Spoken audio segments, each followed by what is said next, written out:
Well, good morning, DirtFish friends, and welcome to the final day of the Monte Carlo Rally. David, it's the final day. Goodness me. Yeah. It's flown by, hasn't it? But what an exciting final day we've got in front of us. Hugely exciting, Cole. As ever. Can you imagine the excitement? This morning I really missed. Yeah. Not being harbourside in Monaco, walking around trying to decide who's going to take what in terms of tyres. That buzz that you normally get at just after 6 o'clock in the morning in the middle of Monaco, it's fantastic. And they've done it, they've taken their choice. They have. The choice that is now set fair for the next 4 stages until the finish of the event. So no, it is very exciting. Yeah, and what we're going to do, folks, we will give you those tyre choices, but first of all, let's give you a rundown of the positions as they stand as our crews head out of Monaco and up to the mountains for the final 4 stages of the rally. It is Sébastien Ogier who leads the event. Elfyn Evans is the man chasing him down in second place. 13 seconds is the difference between Ogier and Evans. Rovanperä back in third place. Neuville 7 seconds behind Rovanperä in fourth. Another one to watch out there this morning. Dani Sordo is in 5th place. Katsuta-san is in 6th. Andreas Mikkelsen is the first of the rally. 2 cars in 7th. Gus Greensmith is in 8th. Adrien Fourmaux 9th, and rounding off the top 10, it is Eric Cameli as they head into the final 4 stages of the rally. David, you mentioned tyre choice. It's such a critical thing. We've seen that through the opening 3 days. So this morning, I think before we go into the tyre choice, let's talk about the conditions as we know in the 2 stages. It's a loop of 2 stages repeated. What do we know about the conditions in those stages? Well, in fairness, we had a bit of an argument before we came on camera. Discussion? And I think we agreed that maybe your intel is slightly better than mine. Well, so I can give you mine. The first one is mainly dry-ish. Yeah. And then it's the second one, isn't it? The Briançonnet to Entrevaux stage, the power stage for later on. That's where the real intrigue lies. It does. Well, let me give you my information because it is pretty good. So stage 12, the opening stage of the morning, patchy ice on the way up to the top of the col, which is at 7.6 kilometres. It remains patchy then going down the other side. Intermittent patches, black ice all the way to the finish. Now, the interesting one, as David said, the power stage, stage 13. This really is interesting. Full snow from the start until 3.5 kilometres. Then full ice down the other side again. Well, in places, the road looks okay. Not full ice down the other side. Full ice in places, it looks okay, but there's a lot of black ice. And this is actually, I think, going to be the exciting and interesting part. You know, when you see the snow on the road, that's okay. You see it, you know what to expect. Black ice is very, very difficult, David. Known as what? Verglas. Verglas. Verglas. When I spoke to Jari Matti early last week, maybe it must have been Monday or Tuesday, I can't remember which day they wrecked the power stage, the last stage of the event. I spoke to him a couple of hours after he'd been in there, and you know what Jari Matti Latvala is like? He can't help himself. He was bubbling about this power stage, about just how difficult. He said it's the most difficult power stage he's ever seen. Wow. Coming down the hill, he reckoned it was about 4 kilometres downhill, and it's the first time I've ever heard Jari Matti use the word nasty. Oh, very nasty. And he said it is simply because it kind of sucks you in a bit, that you get a little bit of a dry bit and you'll think, yeah, it's good. And he said, and then there's just black ice everywhere, down the hill to a square left, at a junction square left, into a village. And he said it's just ice everywhere. But it will have evolved slightly. But well, here's the thing, David. Here's the thing. The weather forecast is telling us, now this is for Peugeot 10A, which is, I think, where is that? That's at the start of the stage? It is at the start of the stage.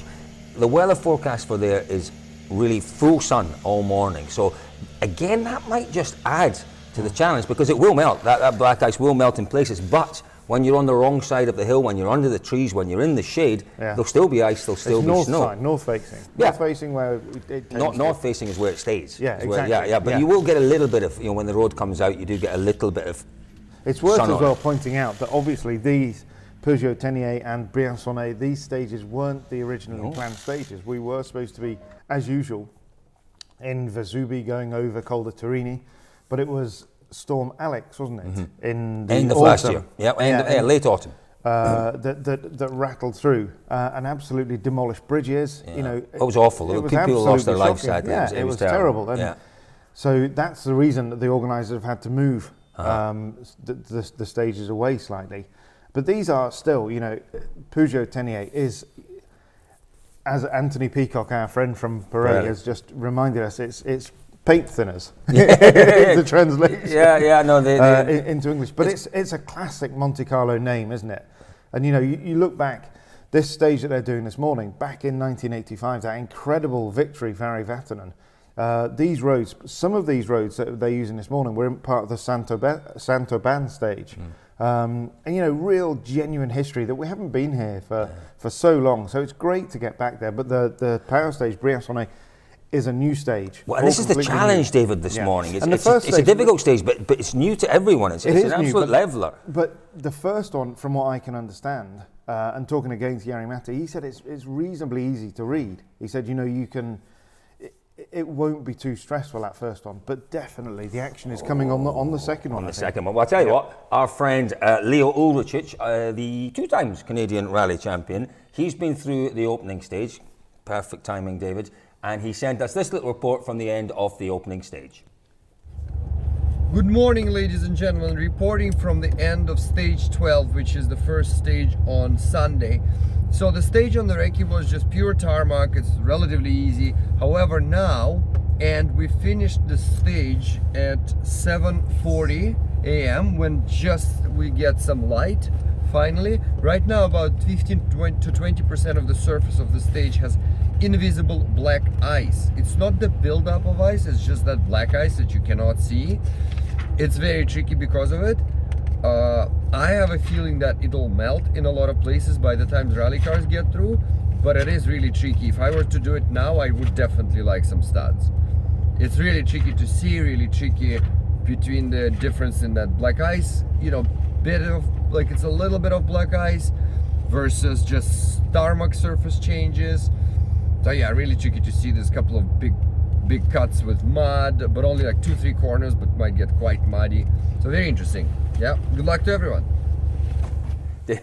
David, Leo, he's a guy that's full of excitement, full of adrenaline, loves his job quite clearly, doesn't he? Yeah, absolutely. So we've discussed the tyres. You haven't actually told us about the tyre choices, David. Let's just go through those tyre choices, if you don't mind. Okay, so Ogier has 6 studded tyres.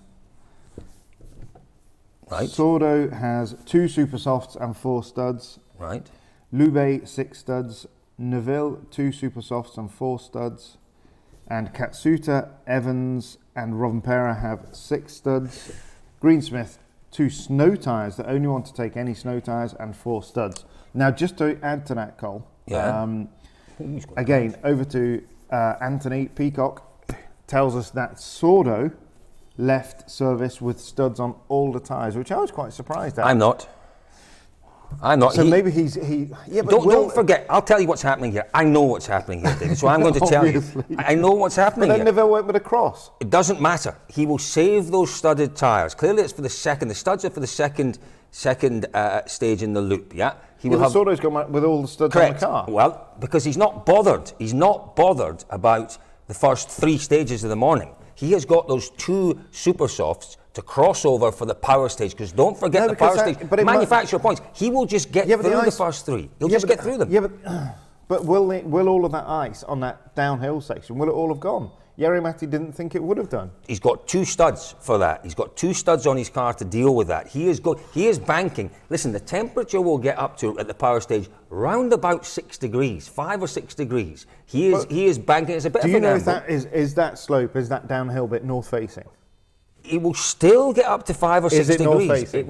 Is it north facing? I'm telling you now, David, the south facing will get up to 12 or 13 degrees. I've been there. I've been at those stages in the sunshine where the temperature forecast says 4, 5, 6 degrees. Then I bounce your grey to Once you get into that sunshine at lunchtime, you're stripping off layers. You're taking jackets off. You're down to t-shirts because the sun is warm when it's out there. But you're quite right. It's far too early for you to be talking about stripping off. A little bit early. But what I think Sordo is doing is he is going to go crossed, 2 super softs, 2 studs on the final power stage, because the power stage, folks, don't forget this time round. For the first time, the power stage will deliver manufacturer points, and that, with the weekend that Hyundai are having, clearly is what Sordo's targeting. Okay, so you're saying that essentially he's saving. I can understand that, but so what is the racier choice across all 4? Well, it depends what your target is, David. This is it. This is the great thing about Monte. No, the race of your choice. You are in it to win it. You're in it to win it. What the are you race going of to your take? choice. I think you've got to go with 4 and 2. 4 So studs why and is 2. Ogier going with 6 studs? Because he knows he's going to win it. He knows he's going to only win 13 seconds. He doesn't. It's a safe. Evans, Ogier 6 has safe. gone with a safer choice, not a racier choice. A safer So what does choice. that tell us then? What does that tell us about Evans then? What's Evans gone with? He's gone with 6, exactly the same. He's So he happy hasn't with you. taken the gamble. It He's just happy with second. reinforces Yeah. your point that you've made all weekend, which is points here. You really, you have to bag the points. He's not going to go for it, Elvin Evans. He will He'll do exactly what he's done all weekend. I'm not entirely sure I agree, but let's see how it plays out. Let's see how it plays out. It's going to be a fascinating morning, folks. David, thank you very much. Your insights and your arguments are always wonderful. But it's debate and discussion, and this is how eventually we get to. I still can't see that point because Thierry's gone with crossed. All right, well, we'll watch the morning as it goes on. Folks, it is going to be fascinating. We have 4 stages. We have 55 kilometres ahead of us. We have around about 35 miles, 34 and a half miles or so. They've left Monte Carlo. The tyres they have on the car and in the boots are all they have to see them through this morning. We are going to watch with interest because there's an awful lot still to happen here. Yeah. We will be sitting, waiting, watching, bringing you all the news as it unfolds at DirtFish.com.